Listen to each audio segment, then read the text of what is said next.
Complicated Creation by Elemental. Chapter 8. Not every price is paid in blood. The sky turns black as though a giant curtain is drawn across it.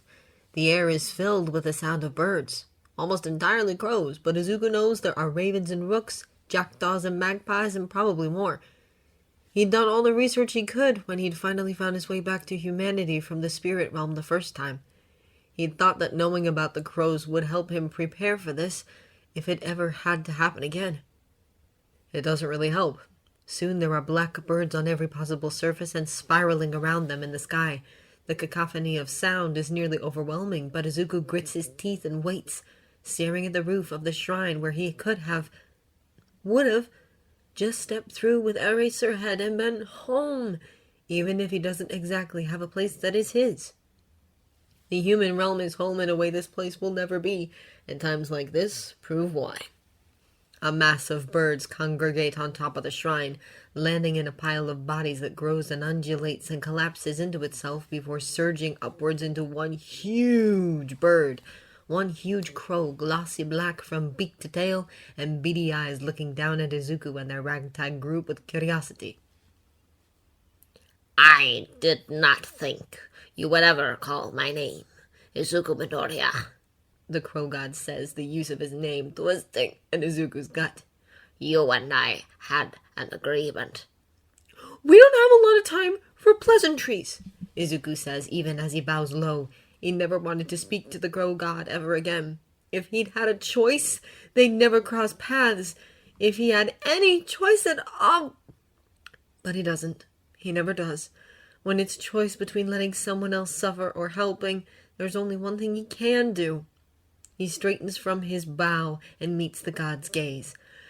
Messenger, I need you to take me and Eraserhead to Nosagi's humans safely, quickly, before she can't be saved. The crow god shifts his weight, head tilting back and forth, so he can take in their party. His beak is large enough to swallow Izuku whole. He'd tried that when Izuku had finally fought himself free of the god's control. Interesting proposition, but I already have your name, unless you have a new one to give me. You don't have something equal in power I could want in exchange. He doesn't have the raw power for travel, Izuku knows all too well, but that's because travel like this isn't what he does. Even if they call him their bridge, he could, he thinks, reach out and just take what he needed from the crow god. He doesn't know what that might do, to himself or to the god. But he's pretty sure he could do it. It doesn't mean he wants to, or even considers it. He will not take. Not unless there is absolutely no other option, and even then, to just take makes him something terrible, no matter what Eraserhead has said. He will not be the monster they want him to be, and he will not offer himself as a servant ever again. I have something else to trade, he tells the crow their collection as a whole, and ignores the way Eraserhead goes tense, ignores the way Tamamo no Mae keeps the hero from interrupting. Crows like bright things. They like entertaining things, like the brilliant and the bold. The god of the crows is brash and cunning and powerful, and Izuku only has one thing he thinks might be enough to save a girl trapped because of bullies and afraid because of her quirk. He doesn't have the right power, but he does have the memories. He holds in his hand what starts as a spark, but flickers like a firework, and then turns into a flame, bright orange and smelling faintly sweet. Inside of it is determination, a bombastic personality, and a drive to be the best, to be a hero, and all the faith Izuku has carried for years that Bakugo Katsuki is going to be amazing. Of course he got into UA. Of course he's in Class 1A. They dreamed about it when they'd been young, before Izuku was Deku and everything changed. He'd never forgotten, even if he's sure Bakugo has forgotten him. He never stopped hoping he'd see Bakugo in his hero costume, maybe training, or when he fully got his license. He'd probably work for All Might, Izuku's never doubted Kachan. Then he'd always reach his goals. The flame grows even brighter. In it goes the memories of hearing Bakugo had been kidnapped by the League, the fear and the frustration and the fury as the reporters tried to suggest Bakugo would be a villain, would ever be a villain. Despite all the times Bakugo's spirit, a snake-like bird with human features but a razor-sharp beak, had hurt him, he'd been so happy when it found him to ask for his help. He'd given the hero students the information when he'd realized what they were going to do. They'd be able to help Bakugo more than he could, after all, and Bakugo wouldn't want to be rescued by a quirkless nobody. The flame is almost too bright to look at now. Safe transport messenger. For myself and Eraserhead. We arrive in time to save her. Time for the gods of this place means almost nothing. And I will give you Kachan in exchange. He lifts the flame into the air. It's this or his mother at this point, and Izuku doesn't know what he'll do if he has to choose between her memory and his morals. A single crow flies forward and is consumed by the flames, but Izuku doesn't flinch. He knows the god is testing the memory, ensuring the value of their trade. Deku, what? Eraserhead says, and Izuku realizes he's standing beside him and reaching to touch him, and Izuku can't explain this! Not right now! Not while there's a god he must bargain with and a little girl at risk and a precious memory in his hands. But Tamamo no Mae takes the scarf she'd made the hero in her teeth and pulls him back and away. Thankfully, he doesn't fight her. This Kachan, in exchange for safe passage, timed to save the child. She is very nearly dead as we speak. The god intones. There's acceptance in his words. You human lovers are all the same, trying to save what always returns to me in the end. He raises himself up, wings spread so wide they fill Izuku's field of view. I am the messenger of the gods, and the god of all messengers. I have knowledge and wisdom in all tongues. I agree to your terms. Kachan for safe transport for us to save a child. Izuku agrees and holds his own hand higher, palm flat. He wonders if Bakugo ever missed him. He probably won't be able to now. I am Deku. It's not all bad, though. He manages a tiny smile. I am Problem Child, and I agree to your terms. The crow god croaks once, and the air fills with the beating of wings as 1,000 of his messengers descend upon Izuku. He's covered for a moment as they peck at the memory until there is nothing left to remember. When they disperse, they leave him with tears on his face that he rubs away. He's crying, and he knows, in theory, why he's crying. He also knows why he doesn't know why he's crying. He hates forgetting something. He takes 3 steps to Eraserhead and Tamamo no Mae, both of whom look stricken. It's okay, he assures them, and he can't lie here. He is fine. I'll be all right. We should go. He gestures to the hair, and it leaps up and lands on his head. It seems a bit subdued despite the state of his human. No, please, he tells the crow god before they can all fuss. The crow is the messenger god and the god of messengers. Among many of other titles Izuku has learned since their first meeting, he can deliver them with no trouble, moving from one realm to another, or one world, or any other space at all. While Izuku needs power he does not possess, and edges and shrines and areas where the world is thin, this god needs nothing. The god of the crows simply goes. Wings surround the 4 of them. Izuku hadn't included Tamamo no Mae in the agreement because wherever her human went she could be at will, and the same for no Sagi, but the god includes them nonetheless. The sensation of travel by god is very different than traveling by shrine. Izuku lands on his feet a moment later and feels no different than he had a moment before, instead of the exhaustion and nausea that usually follows. Eraserhead looks likewise whole. The hair jumps from his head. They're in a wooded area, and in front of them is a clearly abandoned house, overgrown but still mostly intact. Here, in here! No Sagi, and what a name. He wonders how old it is, if it simply doesn't have any other common names yet. Leads them inside. Izuku hurries behind the spirit, and Eraserhead follows at his heels. The house is a simple one, and the decorations inside make it look more than 50 years old, but the interior isn't particularly terrible considering that. Leaves and dirt are blown in, and there's signs of water damage, but there are still photos on the walls and magazines, rotting next to an ancient-looking armchair. They run past all of that to the stairs, which are warped with age.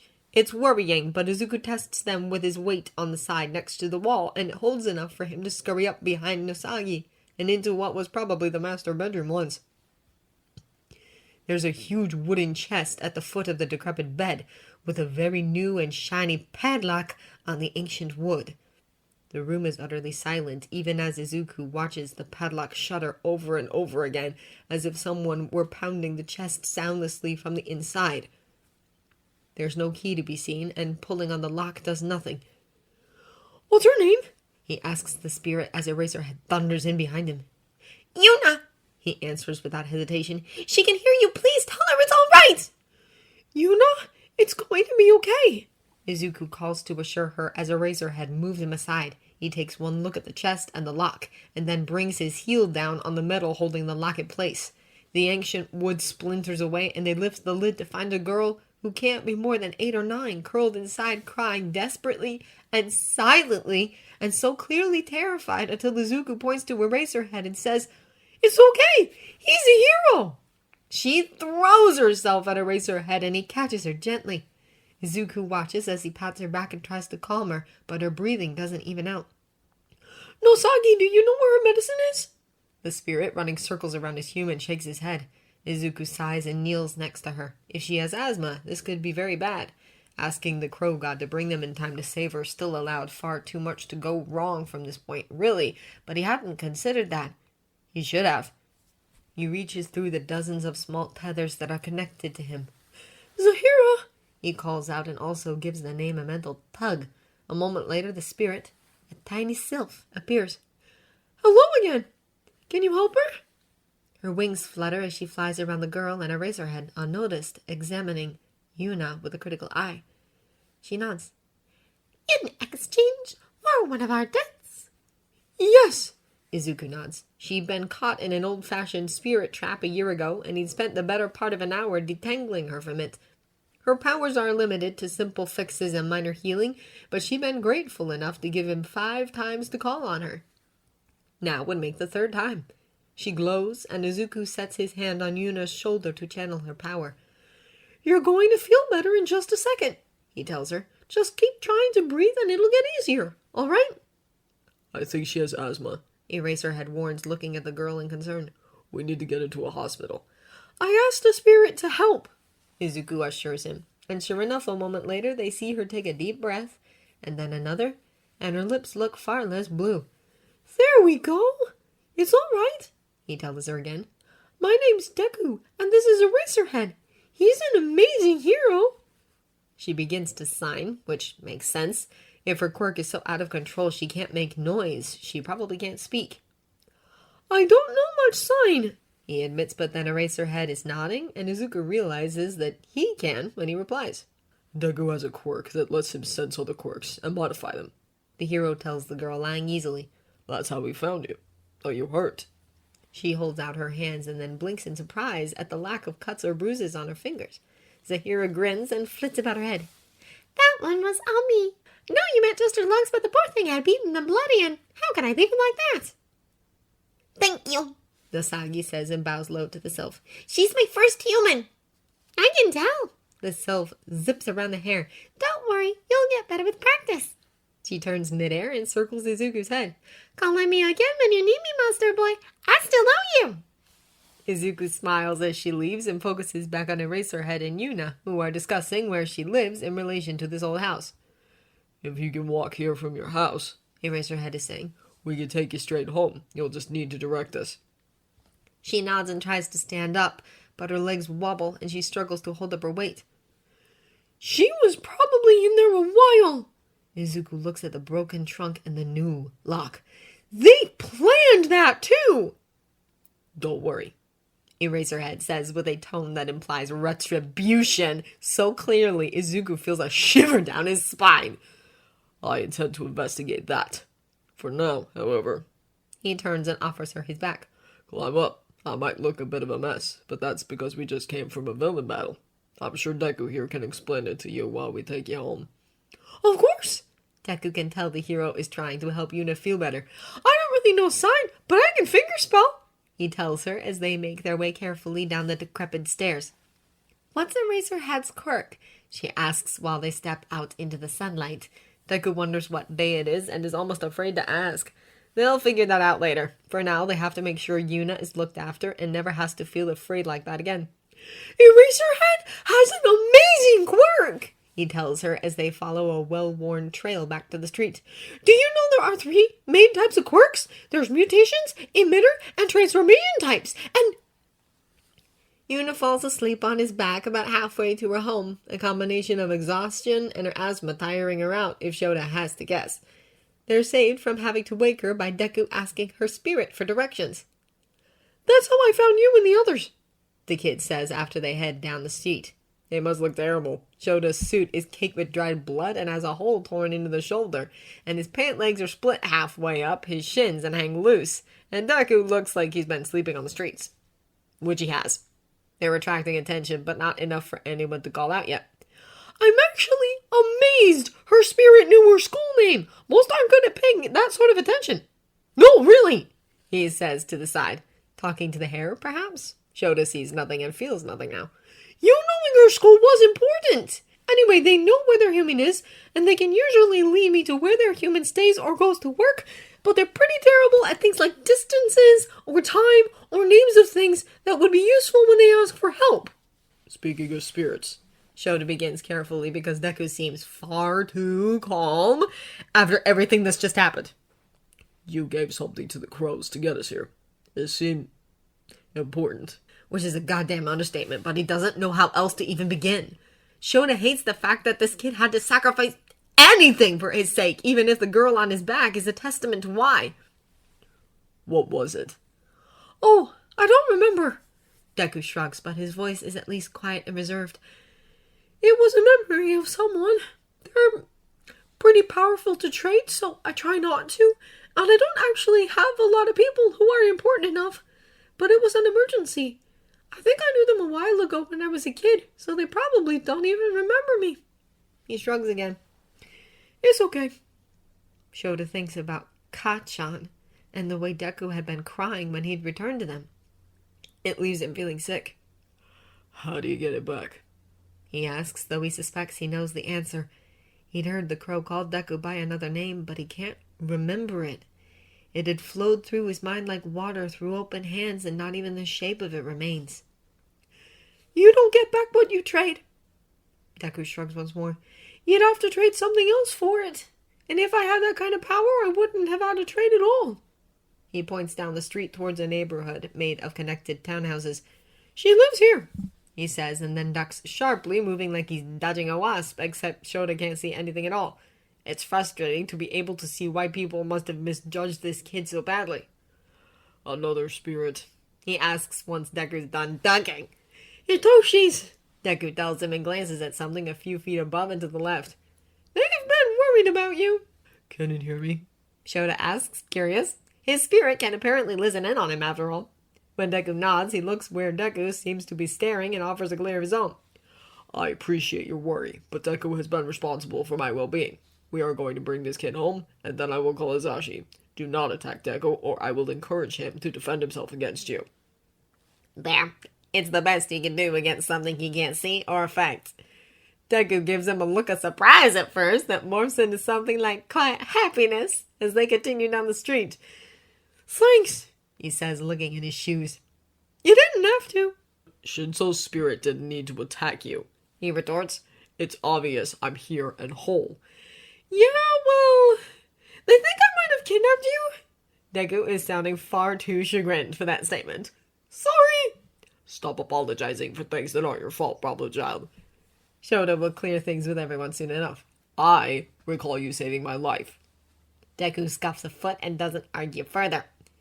The home they arrive at is simple and well kept, and the woman who answers the door takes one look at the girl asleep on Shota's shoulder and bursts into tears.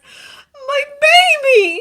She shouts, and Shota is the one to take charge at that point because dealing with hysterics is absolutely a training module for second-year students and mandatory for any hero worth their salt.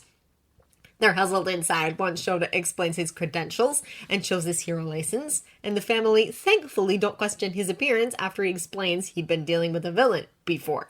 There's no need to explain the details of that after all. What's more important is informing the girl's parents that they need to file a police report, and Aizawa doesn't let them consider brushing it off as bullying.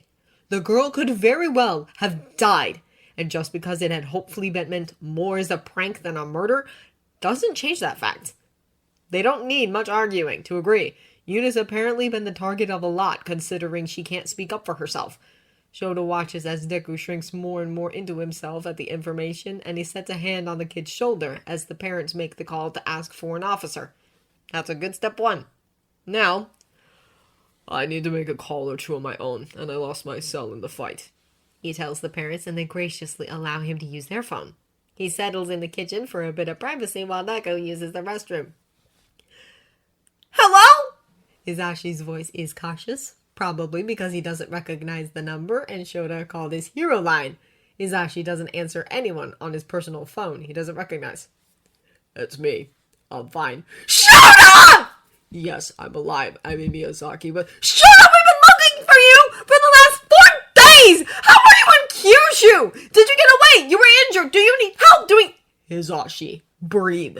Shota says sharply. I am fine. I called you first, but I need to call Tsuguchi and give him a report, and also get him to pull us some strings for a flight home, because I am not in the mood for 17 hours of transit. I wasn't kidnapped, in case you were wondering. You remember the kid from the court case, Deku? Tsuji and Karada said he was the one who didn't kidnap you? Shota sighs, but it's a start. Right.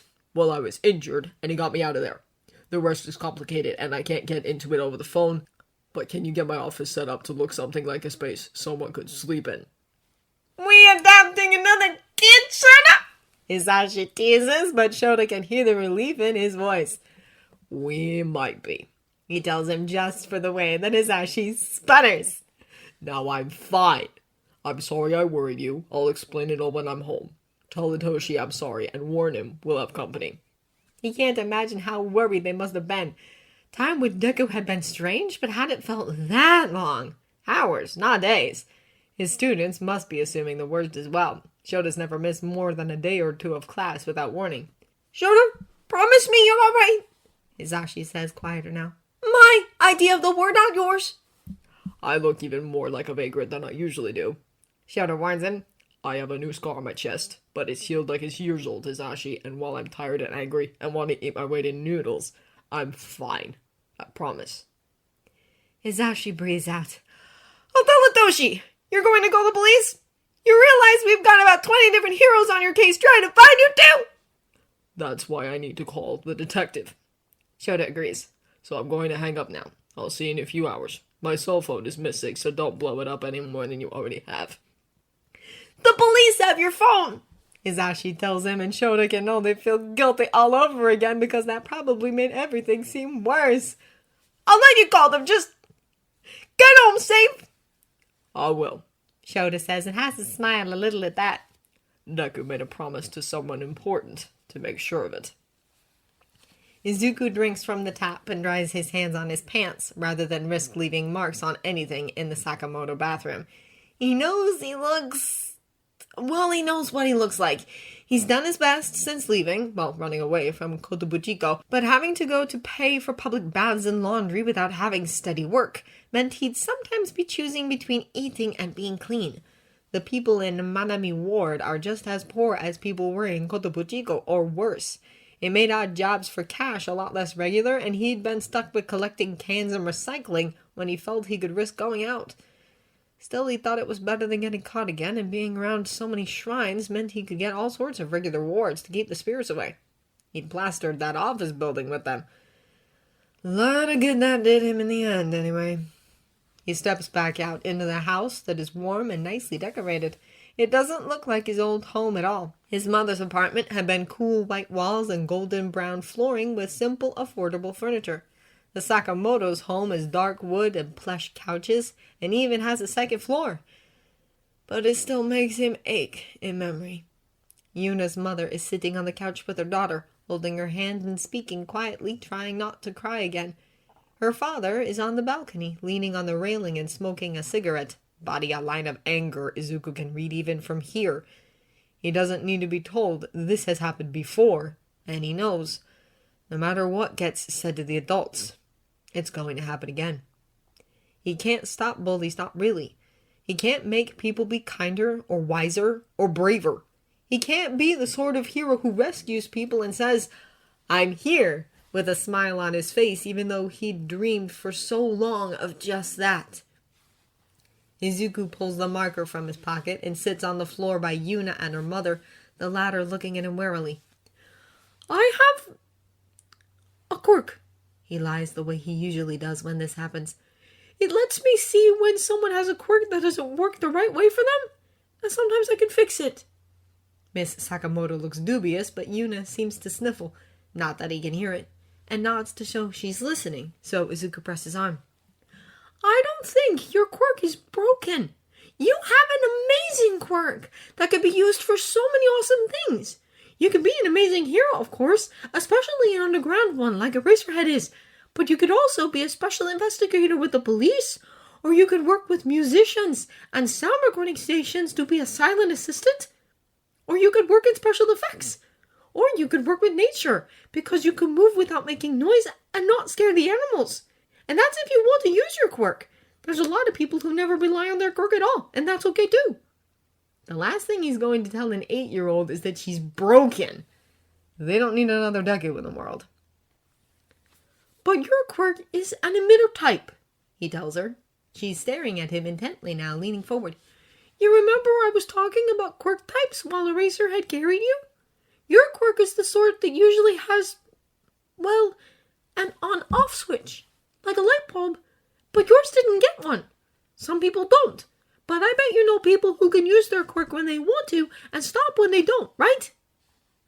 Auntie Maya, her mother translates for Izuku, and Ito-sensei and Shiho. "Well," Izuku takes a breath, I can sometimes help people who don't have that switch, well, have one, if you'd like. Then you could make noise when you wanted to, and be quiet when you wanted to. And you'd be able to call for help," he doesn't add, though he sees the realization dawn on her mother's face as she gasps, hands quickly covering her open mouth. "But it's your choice," Izuku stresses. "Only if you want to." The flurry of sign is far too fast for him to follow, but her mother translates again, voice thick. "What do I need to do?" Izuku holds up his marker. "It's easy. I just have to draw on the back of your hand, then on mine, and you have to stay on the couch for a bit. That's it. It might not work, but I think it will if you want me to try." She nods eagerly, but looks to her mother, who eyes Izuku uncertainly. "Is there any danger?" He shakes his head. "No, I can't hurt a quirk. Well, he can, but he won't. He'd have to be doing it intentionally, and it won't happen by accident here. At best, she can control it, and at worst, nothing will happen." "It's a bit risky. He usually does this with kids in playgrounds when their parents aren't around, or to adults who can make their own decisions. He doesn't have a license, of course, but he'll never be able to have one." "All right," she says, the decision a snap one, and her eyes pleading. Yuna eagerly thrusts out her hand and goes a little cross-eyed looking at the sigil when Izuku finishes it and adds a matching one to his own hand, tucking his marker away and sitting back on his heels. "I'm just going to meditate," he tells them. It's as good a description for what he does as any. "You won't feel or notice anything at all." At least he can be sure about that. Going in and changing quirks hasn't ever had any effect on anyone, unless he's gone in to try to stop their quirk, and that's not something he wants to do ever, especially not here. So he closes his eyes and feels for the connection, the matching sigils on their hands, a channel he can move between. It's different for every person. Sun Eater had been like swimming in the ocean, the water dark, but his power bioluminescent, all around them, detached and drifting. He'd gathered it together in his mental arms and pulled it down to the volcanic vents that was Sun Eater's self. Izuku doesn't know what to call the core of people he touches like this. Souls makes it feel almost wrong for doing it. Yuna is the opposite of deep water. All around her grows something. Wheat, maybe. But it towers over her core, towers over Izuku, glows brilliantly golden all the way through her. Her quirk is beautiful, and he can see the care Nosagi put into it. It makes sense from here. The spirit wanted to give his first human a chance to hide from danger in a world that seemed threatening, a chance to make herself unnoticed and silent. For a hare, it would make sense. They fight what they can and hide from what they can't, after all. He just gave her too much. He doesn't try to cut back the golden glow. He'd meant what he said, that her quirk is amazing and there's nothing wrong with it. She doesn't need her quirk to be cut away from her, and the spirit's power had genuinely been meant as a gift. Instead, Izuku reaches for her core, the part of her around which the power flows, and he raises it. It's more complex than that, of course, but even he doesn't understand all of what he does when it's based on feelings and not words, when there are no words for what he sees and feels and does.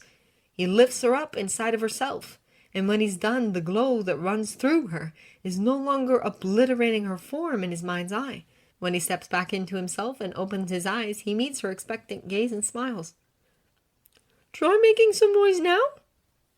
Hesitantly, so very hesitantly, she opens her mouth and says, "Hi?"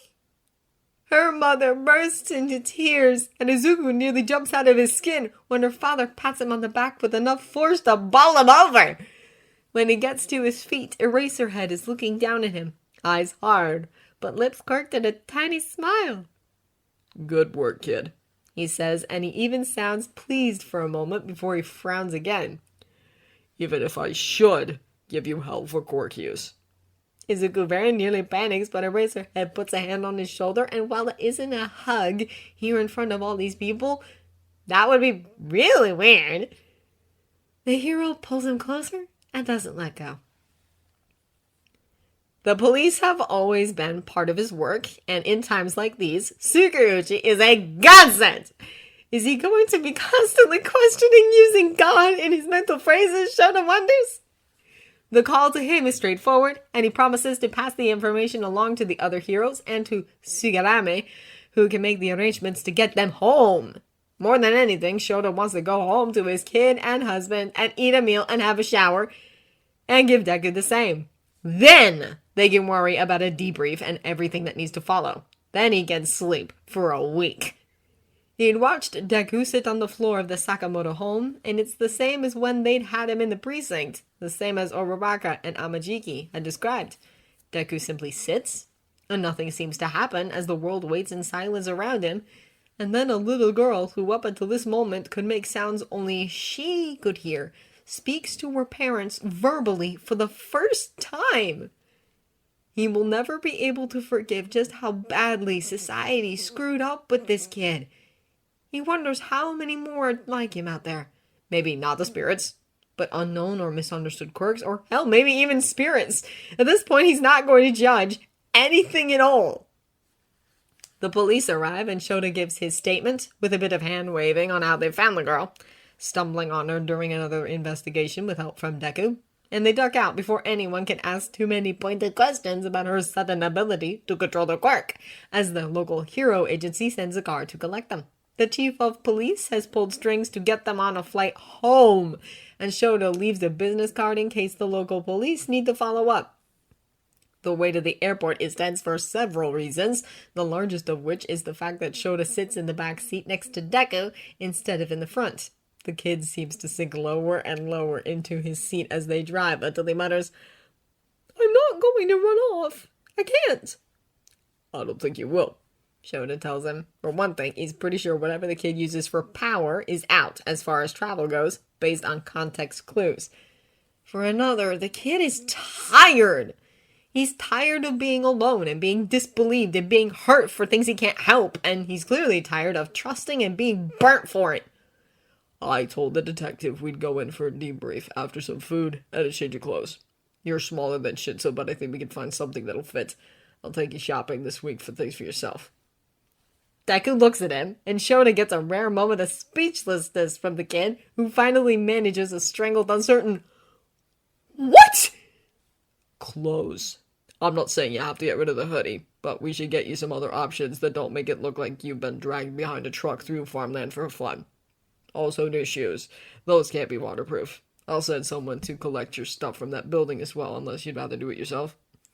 It would be an annoying trip to make, but they can do it, especially if Deku squirreled personal possessions away in hidden spots.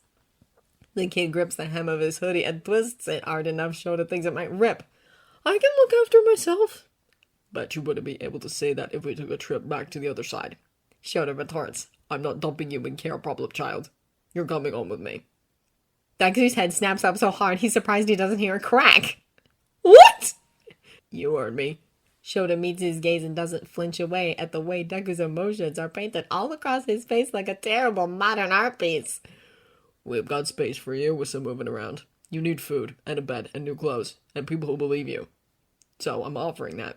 You can stick around. Shinso actually asked me why we didn't believe you to begin with. I should have listened to him. And he and Izashi, as President Mike, will believe me about you. So that's 2 more people who will listen to what you say.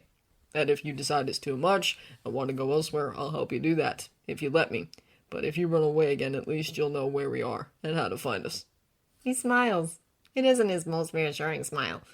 I suspect if you run away, Tamamo no Mei will give you hell for it, though. She seems very stubborn. Deku laughs a little watery, a little uncertain. You don't have to, he offers, but Shota can see he wants it.